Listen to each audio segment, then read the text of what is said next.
सिलाई मशीन एक ऐसी मशीन जो घर घर में पाई जाती है और कई बार लेकिन इसमें समस्या आती है। आप सिलने चलते हैं और इसमें से सिलाई निकलने लगती है, ठीक से टाँके नहीं आते या कई बार ऊपर से या नीचे से आप सिल नहीं पाते हैं। तो ये समस्या क्यों होती है? आज इसी समस्या को हटाएंगे वीडियो में। तो रहिए मेरे साथ और देखिए वीडियो अंत तक।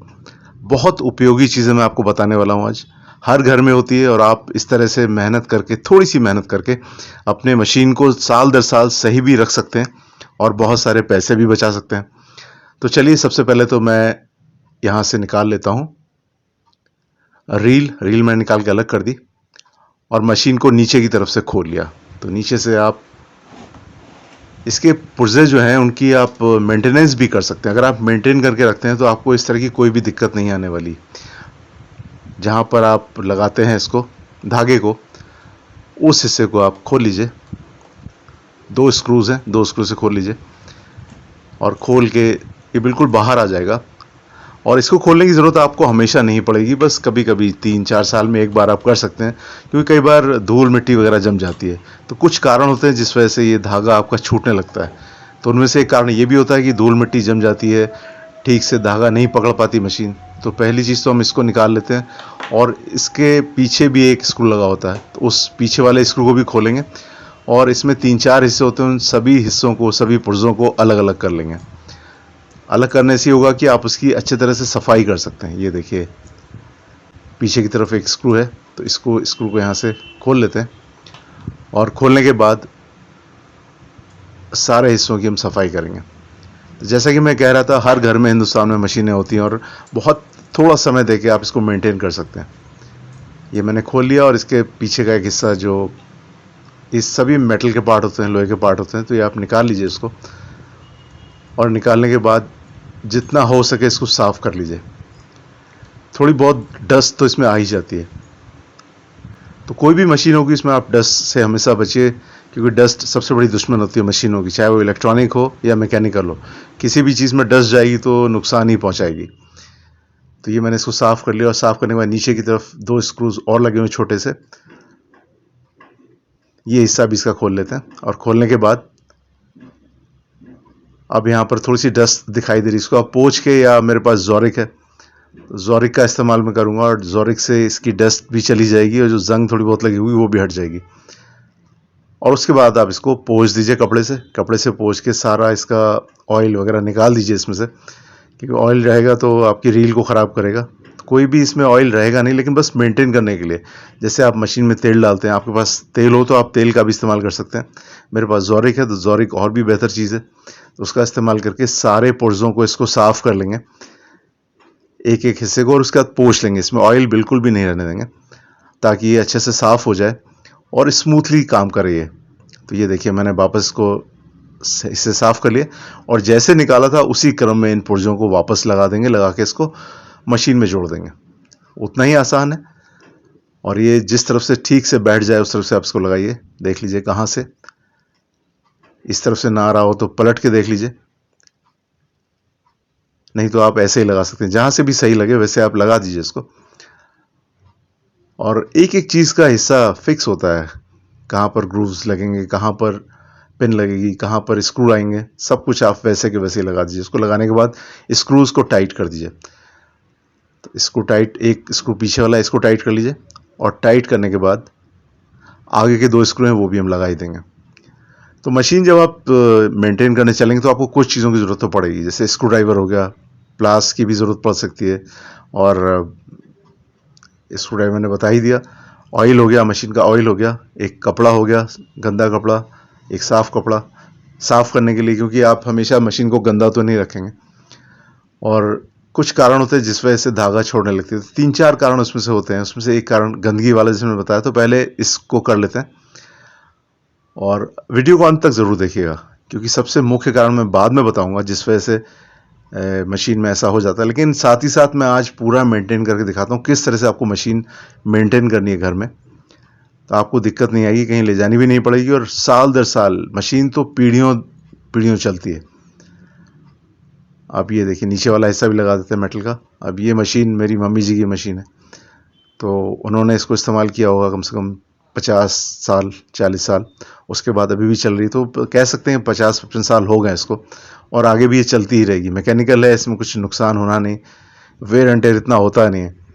तो आप घर पे थोड़ा सा समय देके, थोड़ी सी मेहनत करके मशीन को साल दर साल अपने पास रख सकते हैं, इस्तेमाल में ला सकते हैं। तो वापस के स्क्रूज वैसे ही लगा देते हैं सफाई करके, जैसे मैंने किया था। तो एक एक हिस्सा मैंने वैसा ही जोड़ दिया जैसे कि निकाला था। तो इन हिस्सों को, और इतना मुश्किल नहीं है, कोई बहुत ज़्यादा छोटे पार्ट्स नहीं होते हैं, आप आसानी से घर पे कर सकते हैं इसको। और टाइट कर दीजिए, बहुत ज़्यादा टाइट नहीं करना, जितना आप थोड़ा सा प्रेशर दीजिए, जहाँ तक टाइट हो जाए उतना टाइट कर दीजिए, बहुत ज़्यादा टाइट नहीं करना। ये देखिए फिट हो गया। तो वापस इसको मशीन का नीचे का हिस्सा यहाँ पर भी जोरिक में डाल देता हूँ। जहाँ जहाँ पर भी जॉइंट है, जो हिस्सा भी मूव करता है, वहाँ पर आप ऑयल डाल दीजिए। वैसे तो ऊपर से ऑयल डालने के होल्स होते हैं, उन छेदों से आप अगर ऑयल डालेंगे तो वो भी यहाँ तक पहुँचेगा। लेकिन अब मशीन चूँकि खोली है तो नीचे मैं बहुत अच्छे से इसकी ऑयलिंग कर देता हूँ, क्योंकि जहाँ जहाँ जंग लगी होगी जोरिक से फ़ायदा है कि जंग हट जाएगी, प्लस जहाँ पर भी ये रुक रही होगी, जहाँ इसमें घर्षण ज़्यादा हो रहा होगा, फ्रिक्शन ज़्यादा हो रहा होगा, वो भी कम हो जाएगा। और मशीन की आवाज़ भी बदल जाती है। अगर आप मशीन मेंटेन नहीं करेंगे तो काफ़ी खटखट की आवाज़ का चलने लगती है, लेकिन जब आप ऑयलिंग कर देते हैं तो काफ़ी स्मूथ हो जाती है और आवाज़ भी काफ़ी कम हो जाती है। तो देखिए, जहाँ जहाँ संभव था, जहाँ जहाँ मुझे दिखाई दे रहा था मूवमेंट, वहाँ मैंने डाल दिया ऑयल को। और ऑयल नहीं बल्कि जोरिक है। जोरिक में क्या है, ऑयल भी होता है प्लस आपका सफाई भी हो जाती है, तो दोनों ही चीज़ों का काम करता है। और वापस इसको कपड़े से ज़रूर पोंछ दीजिएगा, क्योंकि कुछ एक्स्ट्रा इसमें ऑयल रहेगा तो वो आपके धागे में लगेगा, धागे से फिर वापस कपड़े में जाएगा, जब सिलाई करेंगे तो सिले हुए कपड़े में ना जाए, कपड़े को ख़राब ना करे। तो ज़रूरी है आप इसको साफ़ कर लें, और साफ़ करने के बाद एक दो बेकार के कपड़े उस पर सिलाई करके देख लीजिए। जब उसमें हो जाए उसके बाद किसी सही कपड़े को कीजिएगा। चलिए खैर, ये हो गया। अब इसके बाद ऊपर से भी, जहाँ मैंने बताया था कि कुछ होल्स बने होते हैं, कुछ छेद बने होते हैं जहाँ पर ऑयल लिखा होता है, वहाँ से भी डाल देते हैं। जहाँ जहाँ आवश्यक है वहाँ वहाँ मैं इसमें तेल डाल दे रहा हूँ, जोरिक डाल दे रहा हूँ। तो उससे क्या है कि मशीन स्मूथ हो जाएगी, साउंड भी कम हो जाएगी, और साथ साथ थोड़ा चलाते भी रहिए ताकि ऑयल एक एक पुर्जे में पहुँच जाए। ऑयल पहुँच जाएगा तो मशीन घर्षण रहित चलेगी, साउंडलेस चलेगी, फ्रिक्शन नहीं होगा उसमें, और लंबे समय तक आपका साथ देगी। तो चलिए, जहाँ जहाँ संभव है मैंने इसमें डाल दिया। और मशीन में बहुत ज़्यादा कोई इतना टेक्निकल काम नहीं होता, बस अपने हाथ को बचा के रखिएगा। कई बार अगर आपने इस्तेमाल नहीं किया तो हाथ में कई बार सुई चुभ जाती है, तो उस समय ध्यान रखिए कहाँ पर सुई लगी है, उस तरफ अगर आप कुछ करने जा रहे हैं तो सुई को अच्छे से देखिए, तभी काम कीजिए। चलिए, इसके व्हील का जो छोटा व्हील होता है उसको टाइट कर देते हैं, और ये मैंने कर दिया। अब मशीन के पीछे की तरफ यहाँ पर भी एक स्क्रू होता है, तो इससे अंदर की मशीन आपको दिखाई पड़ती है। यहाँ पर भी थोड़ा सा जोरिक डाल देते हैं, तो इससे भी हमारा थोड़ा मशीन स्मूथ हो जाएगी। मतलब कोने कोने में आप ऑयल पहुँचा दीजिए ताकि मशीन बिल्कुल फिट हो जाए, और अगले 2 3 4 साल तक आप कुछ भी करने की ज़रूरत इसमें नहीं पड़ेगी आपको। तो पुरानी मशीनें तो बहुत ज़्यादा स्टडी होती थी, बहुत ज़्यादा मजबूत होती थी, और पीढ़ी दर पीढ़ी काम करती ही थी। चलिए, इसमें मैंने डाल दिया, और डालने के बाद आपको वापस साफ़ कर देना है जहाँ पर धूल दिखाई दे रही है, और उसको वापस स्क्रू टाइट कर दीजिए। तो यहाँ तो कोई डस्ट नहीं है, तो मैं स्क्रू वापस डाल दूँगा, लगा दूँगा इसमें। और जहाँ से आप रील से धागा भरते हैं शटल के अंदर, यहाँ पर भी व्हील होता है, तो जहाँ भी मूवमेंट है वहाँ वहाँ मूवमेंट की जगह पे आप जोरिक या ऑयल डाल दीजिए, स्मूथ चलेगी। और डालने के बाद साफ़ ज़रूर कर लीजिएगा कपड़े से, ताकि किसी भी रील में ऑयल ना जाए, किसी कपड़े में ऑयल ना जाए, आपका नुकसान ना हो। तो चलिए, ये भी मैंने कर लिया। और अब अंदर की तरफ अभी ऑयल थोड़ा सा दिखाई दे रहा है, ये हिस्सा बचता है, यहाँ भी कर देते हैं, यहाँ पर भी डाल देते हैं। तो बहुत ही ज़्यादा रूटीन का काम नहीं है ये, आपको 2 3 साल में एक बार करना, ज़्यादा नहीं करना। और मैं भी तब कर रहा हूँ जब मुझे पता लगा कि इसमें से धागा छूटने लगा है, ठीक से टाँके नहीं आ रहे हैं, ऊपर का धागा ऊपर रह जा रहा है और नीचे का नीचे, मतलब अलग अलग धागे रहते हैं, आप सिलते चले जाते हैं, वहाँ सिलाई नहीं होती। तो चलिए, इसको वापस लगा देते हैं। 2 स्क्रूज थे, 2 स्क्रूज टाइट कर देंगे, दोनों स्क्रू से ये टाइट हो जाएगा। और आजकल तो खैर बहुत ज़्यादा एडवांस मशीनें आने लग गई हैं, लेकिन मशीन एक ऐसी चीज़ है, अननेसेसरी का खर्चा करने की ज़रूरत नहीं, और घर में वैसे भी आजकल काम लोग नहीं करते हैं, कभी कभार होता है, करना पड़ता है, तो ठीक है, इतना इस्तेमाल के लिए घर पे ही कर लेना ठीक है। समय, पैसे, एनर्जी सबकी बचत हो जाती है। अब छोटे से काम के लिए भी अगर आपको बाज़ार जाना पड़े तो उसमें अननेसेसरी का जाना आना, और आजकल रश तो बहुत ज़्यादा हो रही, भीड़ बहुत हो रही, पॉल्यूशन बहुत हो रहा है, और जगह जगह खुदाई भी हो रखी है, और बरसात में तो और भी मुश्किल होता है, तो बेहतर है घर पे ही काम हो जाए। छोटी मोटी सिलाई आदमी घर में कर ही लेता, सभी कर लेते हैं, ये तो हमारे हिंदुस्तान में घर घर की कहानी है। तो चलिए, इसको मैंने टाइट कर दिया, 2 स्क्रूज हैं, दोनों को टाइट करना है, और जितना आसानी से टाइट हो जाए वहाँ तक कर दीजिए, ज़्यादा बाहुबली बनने की ज़रूरत नहीं है इसमें।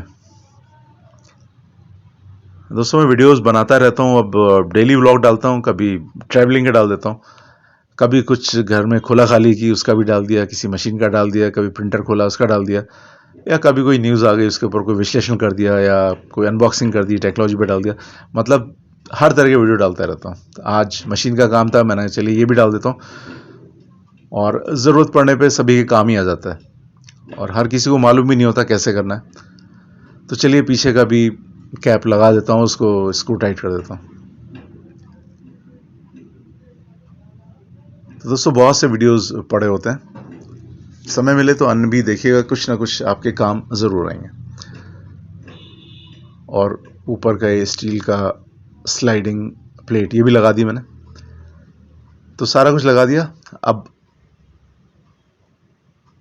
हाँ, ये यहाँ से धागा आप डालते हैं तो ये टाइट और लूज करने का काम आता है।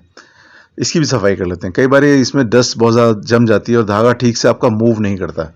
मूव ना करने की वजह से धागा फंसा रहता है और प्रेशर ज़्यादा पड़ता है और सुई में धागा टूट जाता है कई बार, या कई बार ज़्यादा पड़ने की वजह से टाँका नहीं आ पाता।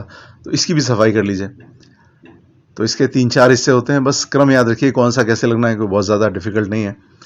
3-4 छोटे छोटे पुर्जे होते हैं, एक स्प्रिंग होता है, उसको निकालिए, निकाल के साफ़ कर लीजिए। उसको भी ज़ोरिक से साफ़ कर लेते हैं ताकि डस्ट निकल जाए, और अगर थोड़ी बहुत जंग लग रही है वो भी निकल जाए। उसको अच्छे से पोंछ के वापस वैसे ही लगा देंगे जैसा लगा हुआ था।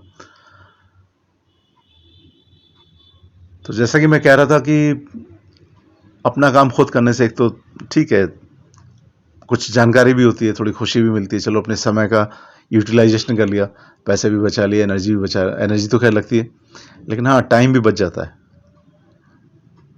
और अच्छी चीज़ है कि खुद काम कर लीजिए तो आपको पता है कि ज़्यादा कुछ लगा नहीं, समय का इस्तेमाल हो गया।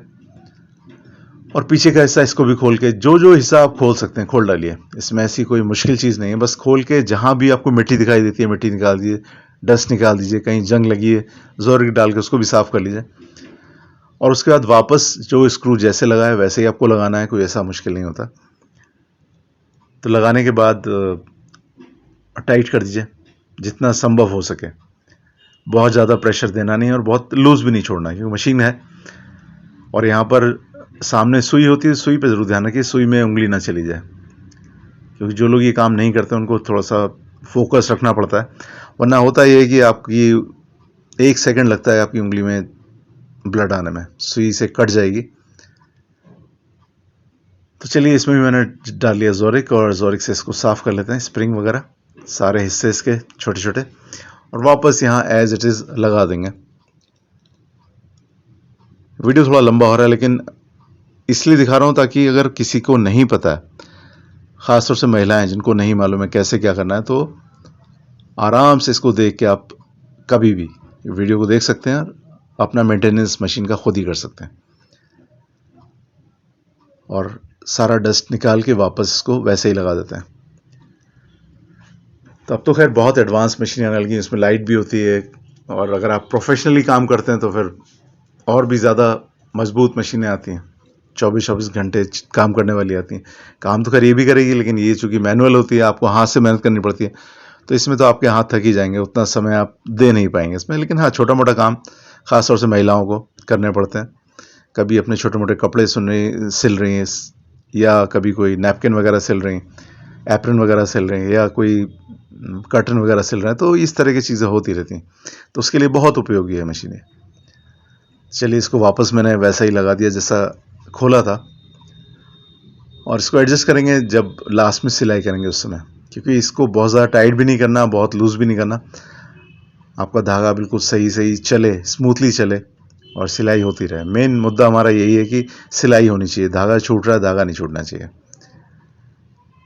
और इस हिस्से को ये देखिए, सुई को आप यहाँ से टाइट और लूज कर सकते हैं पीछे की तरफ से। तो सुई और नीचे का जो पैड उसका मूव करता है, जिसके नीचे से कि कपड़ा खिसकता है, उसको भी आप निकाल के साफ कर सकते हैं। तो उसको भी कर लेते हैं। तो इन सभी चीज़ों की सफाई करने के बाद मुझे पूरी उम्मीद है मशीन बिल्कुल वैसी ही स्मूथ चलेगी जैसे कि पहले चला करती थी। और ज़्यादा कुछ करना नहीं है आपको, बस कपड़े से डस्ट हटा लेनी है और जहाँ जोरिक की ज़रूरत हो जोरिक डाल दीजिए, फिर वापस पोंछ के उसको वापस टाइट कर दीजिए। तो इतने तरह के वीडियोस मैं लाता रहता हूँ आपके लिए, बहुत उपयोगी वीडियोस। कभी समय मिले तो देखिए। और दोस्तों, कमेंट करके मुझे प्लीज़ ज़रूर बताया कीजिए, क्या आपकी मशीनों में भी इस तरह की कभी कोई दिक्कत आती है, या क्या इस वीडियो से आपको कुछ हेल्प मिली कभी। अगर हेल्प मिलेगी तो आप ज़रूर मुझे बताएंगे ज़रूर, और शेयर भी कर देंगे वीडियो को। चलिए, वीडियो को अंत तक ज़रूर देखिएगा, मेरी एक रिक्वेस्ट है आपसे, क्योंकि मेन जो पॉइंट्स हैं, जो टिप्स हैं, ख़ास तौर से जिस वजह से आपका ये धागा निकलने लगता है, नहीं सिलता, वो मैं अंत में आपको ज़रूर बताऊंगा। एक तो मैंने बता ही दिया, और साथ साथ किस तरह से मेंटेन करते हैं आप, ये भी आपको पता लगता जाएगा इस वीडियो में। तो पूरा वीडियो देखिए, अंत तक देखिए, थोड़ा समय आपको ज़रूर लगेगा। चलिए, अब इसको मैं शटल को वापस लगा देता हूँ इसी में, और लगाने के बाद फिर हम इसकी सिलाई भी करके देखेंगे। लेकिन उसके पहले 2-3 ज़रूरी काम और भी हैं जिस वजह से धागा आपका छूटता है, जिस वजह से टाँका नहीं आ पाता। तो इसको मैंने बंद कर दिया और वापस सुई में धागा डाल देते हैं। और धागा डालना तो खैर आजकल धागा डालने में भी एक छोटा सा पिन वाली वो आती है, जिसकी मदद से आप धागा आसानी से डाल सकते हैं। क्योंकि जैसे जैसे उम्र बढ़ेगी आपको धागा डालने में दिक्कत आएगी, लेकिन शुरू में तो आप 25, 30, 35, 40 साल तक तो आप बिना उसके धागा डाल सकते हैं। और पुराने ज़माने में तो बहुत लंबे समय तक लोगों की आंखें ख़राब होती ही नहीं थी। स्वस्थ जीवन और स्वस्थ दिनचर्या। खैर, तो यहाँ से मैं आपको एक बार दिखा देता हूँ जिस वजह से धागा नहीं टकता। तो ये मैंने इसको निकाल लिया। निकालने के बाद इसमें देखिएगा एक स्क्रू होता है। पहले मैं इसको निकाल लेता हूँ। और ये धागा भी देखिए, धागा बिल्कुल टाइट होना चाहिए। जब आप धागा इसमें भरते हैं तो धागे को पूरी तरह से टाइट होना चाहिए। अगर ये टाइट नहीं होगा तब भी हो सकता है धागा छूट जाए, क्योंकि एक जितना टेंशन चाहिए उसमें, जितना तनाव चाहिए उतना ज़रूरी है। तो लूज़ नहीं होना चाहिए। और यहाँ पर एक छोटा सा स्क्रू भी आपको दिखाई देगा, तो स्क्रू को भी टाइट कर दीजिए। कई बार ये स्क्रू भी लूज़ होता है, तो स्क्रू को टाइट कर दीजिए आसानी से, जितना हो जाए। बहुत ज़्यादा बल नहीं लगाना आपको। स्क्रू को टाइट कर दीजिए और धागे को वापस लगा के शटल में एज इट इज़ जैसे लगा हुआ था वैसे ही मशीन में वापस इसको लगा देंगे हम। बीच से धागा निकाल लीजिए। यहाँ इसके खांचे बने होते हैं, इसमें धागा निकाल के और वापस इसको यहाँ पर फिट कर दीजिए। ये देखिए, फिट हो गया। अब ऊपर की स्लाइडिंग प्लेट भी लगा देते हैं इसमें। स्लाइडिंग प्लेट भी लग गई। और अब जो चीज़ बचती है वो सुई में धागा फिर डालना पड़ेगा। धागा निकल गया। और यहाँ पर जो बता रहा था कि इस स्क्रू को आप टाइट करके इतना टाइट कीजिए कि धागा बहुत ज़्यादा लूज़ भी ना रहे, बहुत ज़्यादा टाइट भी ना रहे, आसानी से मूव करे, ताकि आपकी सिलाई सही ढंग से हो पाए। सुई में धागा डाल लीजिए और सुई में धागा देखिए पड़ गया। और इसको धागा नीचे से भी मैंने ऊपर निकाल लिया। अब एक इंपॉर्टेंट चीज़ देखिए, सुई जो है ना, इसके पीछे एक स्क्रू होता है। इसको कई बार सुई की पोजीशन भी दाएं बाएं हो जाती है, जिस वजह से धागा ठीक से नहीं हो पाता या धागा टूटने लगता है। तो सुई बिल्कुल सामने की तरफ इसका छेद होना चाहिए। तो पीछे की तरफ स्क्रू को आप लूज़ करके सुई को प्रॉपर लगा सकते हैं। और बहुत ऊपर नहीं जाना चाहिए सुई, बहुत नीचे भी नहीं रहनी चाहिए। तो सुई की पोजीशन वहाँ पर एक मार्क बना होता है, उस मार्क के हिसाब से लगा के रख सकते हैं इसमें। तो जब आप इतने सारे काम कर लेंगे, सुई की पोजीशन सही हो जाएगी, ऑयलिंग सही हो जाएगी, और नीचे आपने स्क्रू टाइट कर लिया, धागा टाइट बांधा हुआ है, तो मशीन आपकी सही चलने लगेगी। तो चलिए, सारे काम हो गए। अब इसमें मैं वही वाला कपड़ा फिर से इस पर करके देखता हूँ क्या इसमें मेरी सिलाई हो पाती है। थोड़ा सा धागा खींच लेता हूँ, धागा निकल ना जाए। तो उसके बाद देखिए, भी आपको दिखाता हूँ मैं। हाँ, चल तो रहा है, खिसक रहा है। और सिलाई भी हो रही है। तो चलिए दोनों तरफ मैं सिलाई कर लेता हूँ, एक बार और कर लेता हूँ उसको, फिर आपको दिखाता हूँ। तो कहने का मतलब आप अपने घर में इसकी थोड़ी सी रिपेयरिंग कर सकते हैं, थोड़ा सा मेंटेन करके मशीन को। यहाँ भी करते हैं, तो इसको दोबारा से करके देख देते हैं। और इसके पहले मेरा धागा भी टूट रहा था और सिलाई भी निकल रही थी, और अब देखिए ना ही धागा टूट रहा है और ना ही सिलाई में टाँका निकल रहा है। तो कहने का मतलब कह सकते हैं कि मशीन मेरी बिल्कुल सही हो गई। थोड़ा मैंने आधे घंटे का समय दिया, उसको साफ़ कर लिया, साथ ही साथ चीज़ों को मेंटेन। ये देखिए बिल्कुल फर्स्ट क्लास सिलाई आ गई। और अब मैं एक कर्टन पे करके देखता हूँ क्या स्मूथ चल रही है। बिल्कुल स्मूथली चल रही है। तो दोस्तों उम्मीद है कि आज का वीडियो आपके लिए बहुत उपयोगी रहा होगा। उपयोगी रहा तो उसको लाइक कर दीजिए, सभी के साथ शेयर कर दीजिए और कमेंट करके मुझे जरूर बताइए। चैनल पे पहली बार आए सब्सक्राइब कर लीजिए, उसका बेल आइकन भी दबाइए ताकि आपको मेरे हर नए वीडियो की जानकारी पहले मिल जाए। ऐसे बहुत से वीडियोज़ मैं लाता रहता हूँ। तो बस आज समय देने के लिए आप सभी का बहुत बहुत धन्यवाद। अपने घरों में स्वस्थ रहें, मस्त रहें, व्यस्त रहें, यंग दिखें। अगले वीडियो तक have a nice day, bye bye.